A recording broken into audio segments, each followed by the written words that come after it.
സാറേ ഈ മകരവിളക്ക് കാണാനായിട്ട് ഇവിടെ ധാരാളം ആളുകൾ വരും. ഇവിടെ ഇരുന്നാല് മകരവിളക്ക് കാണാനൊക്കെ പറയുന്നുണ്ട്. അതിൽ എവിടെയാണ് ആളുകൾ നമുക്ക് മകരവിളക്ക് കാണാവുന്ന 4 സ്ഥലങ്ങളേ ഉള്ളൂ. ഒന്ന് പുല്ലുമേട്, 2 സത്രം, മൂന്നാമത്തേത് പരുന്തുംപാറ, 4മത്തേത് പാഞ്ചാലിമേട്. ഈ പാഞ്ചാലിമേട് സ്ഥലത്താണ് നമ്മൾ ഇവിടെ നോക്കിക്കഴിഞ്ഞാൽ അതിൻ്റെ തലേദിവസം മിക്കവാറും ഈ മകരവിളക്കിൽ നിന്ന് 10-25,000 ആളുകൾ ഇവിടെ എത്താറുണ്ട്. അപ്പോൾ ഒരു 6:30 ആകുമ്പോൾ കണ്ട് ഈ ശരണം വിളികളാൽ അവർ സായുജ്യം അറിഞ്ഞു പോകുന്ന ഒരു സ്ഥലമാണ്. ചില വർഷങ്ങളിൽ മഞ്ഞ് വന്നാൽ കാണാൻ സാധിക്കില്ല. അപ്പുറത്തേക്ക് ചരിവല്ലേ? അപ്പുറത്തോട്ട് ചെരിവാണ്.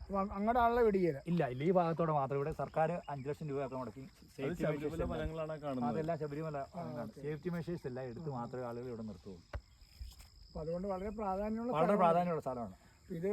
പിന്നെ ഈ ശബരിമല പോകുന്ന ആളുകൾക്ക് ഇത് കാണാൻ പറ്റും.